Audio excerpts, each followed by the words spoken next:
Alors nous sommes toujours le 29 août 2014 et je voudrais aborder dans la série de mes causeries sur le judaïsme la question de la Shoah. J'ai été frappé récemment par une émission à ce sujet. Je crois que c'est Anders qui écrivait sur la Shoah dans une lettre au fils d'Eichmann et qui disait, j'espère que je ne me trompe pas, en tout cas je suis très intéressé par le concept, que la Shoah ne fait que nous mettre en garde contre le monde industriel.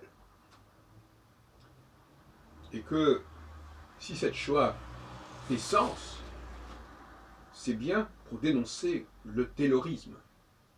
Pas le terrorisme, mais le taylorisme. Cette façon de se travailler en miettes, cette division du travail, qui fait qu'on fait quelque chose sans savoir quelle est la vue d'ensemble, sans connaître la finalité.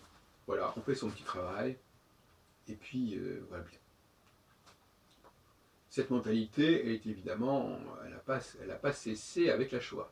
Pourquoi? Parce que justement, il n'y a pas le lien suffisamment conscientiel entre Shoah et taylorisme. Quand on regarde les réactions de Eichmann, on voit qu'il raisonne comme un ouvrier qui fait son travail et qui fait ce qu'on lui demande et qui est payé pour ça. Or, et en ce sens-là, on ne peut pas dire que la perspective de la Shoah est disparue. On peut imaginer des trucs épouvantables, c'est-à-dire il y en a eu en toutes sortes d'endroits, mais ça n'est pas fini. Donc il n'y a pas prise de conscience complètement de ce que cela veut dire. Il peut y avoir des opérations, des entreprises épouvantables qui passent très très bien parce que chacun fait son travail, chacun a sa fiche de paye, et qu'on ne se préoccupe pas trop ni des tenants et des aboutissants. Bon, ça va très loin, parce que combien de personnes sont finalement dans cette situation? Elles utilisent ce qu'on appelle la fameuse question de la transmission. Transmission, c'est un mot, certaines personnes aiment beaucoup ce mot transmission. Moi, je le trouve extrêmement suspect pour ma part. Voilà, on vous transmet un ordre, et puis voilà, vous le faites passer à un autre, ou bien vous-même vous exécutez cet ordre, et de fil en aiguille, comme ça se poursuit. De même que dans le travail à la chaîne, on transmet. On transmet, la chaîne, c'est un processus de transmission. Bon, donc, quand quelqu'un vous dit moi je fais ça, mais je ne sais pas exactement d'où ça sort, où ça va, comment ça a été fait, quel a été le projet derrière tout ça, il est dans la logique de la Shoah. Échapper à la Shoah, c'est pour l'humanité comprendre que nous devons être conscients de ce que nous faisons. Et que nous pouvons accepter des ordres, des missions dont nous ne comprenons pas l'origine ni la finalité. Maintenant, dans la période actuelle de crise économique, il est certain que les gens ont autre chose à faire que de faire ça. Si on propose un travail à quelqu'un, notamment à une femme, ce qui l'intéressera, c'est de savoir si elle est payée, si elle va lui permettre de payer son loyer, de faire ceci ou cela. Et l'utilité de la chose qu'elle fera est très secondaire. Si les gens veulent la payer pour faire des trucs complètement nuls et aberrants, c'est leur problème. Du moment qu'elle est payée, elle travaille honnêtement. Elle gagne honnêtement sa vie puisqu'elle rentre dans un schéma de fiches de paye, d'heures de travail, de paiement des cotisations. Et à partir de ce moment-là, tout est OK. Donc il y a des gens qui ont bonne conscience à bon compte, mais qui n'ont pas le choix, effectivement, parce que il faut bien vivre et qu'il ne faut pas être trop regardant sur à quoi ça sert et d'où ça vient. Alors, que les Juifs aient été une des principales victimes au XXe siècle de cette industrialisation de la mort, mais en fin de compte, c'est une industrialisation tout court, voilà qui est emblématique, si vous voulez. Mais être contre la Shoah, c'est aussi être contre les causes de la Shoah. Les causes de la Shoah, c'est toute une façon, une forme de civilisation. Et je crois qu'il y a beaucoup de gens qui sont contre la Shoah et qui sont néanmoins complices des causes de la Shoah, qui ne sont pas l'antisémitisme, mais les moyens dont notre société dispose.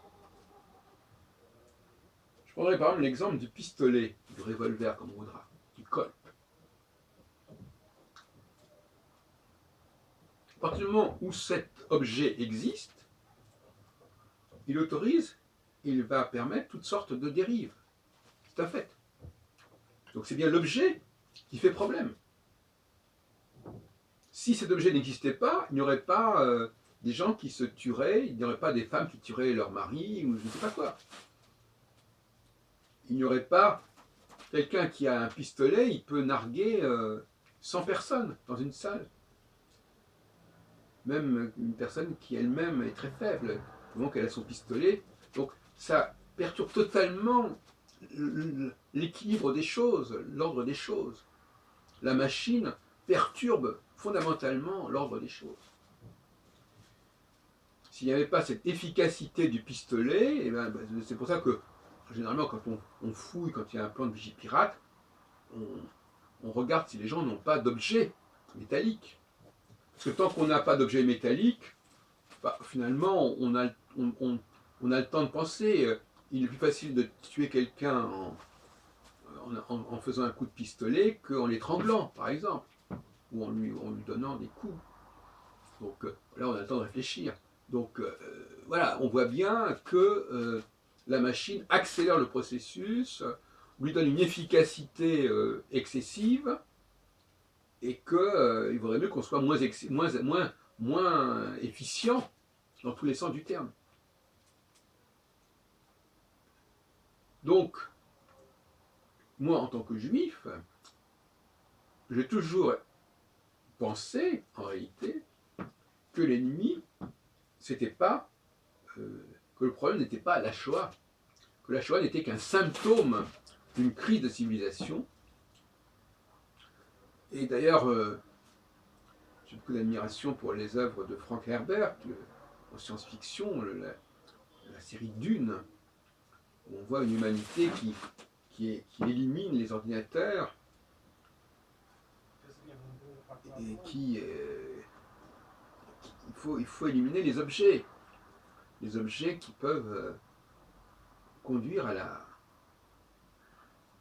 des choses absolument épouvantables et inhumaines. La machine nous rend inhumains. Et la machine nous empêche à terme, et c'est là aussi que la question juive se pose, de percevoir ce que chacun peut apporter au monde.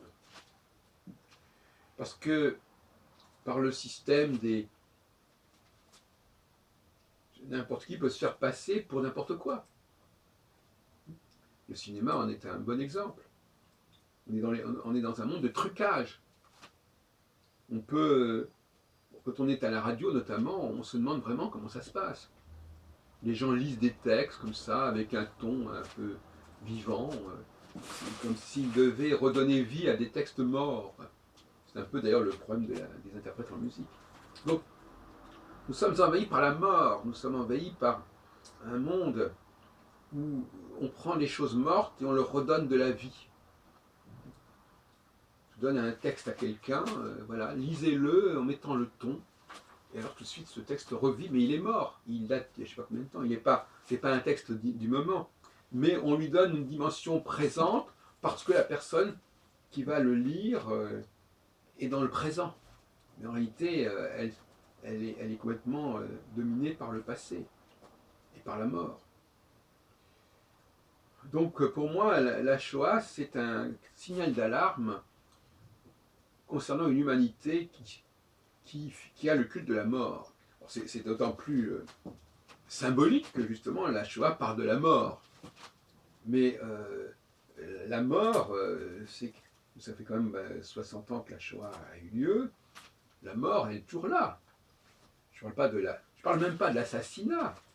Je parle de la mort morale, de la mort spirituelle de l'humanité, qui est beaucoup plus grave que la mort physique.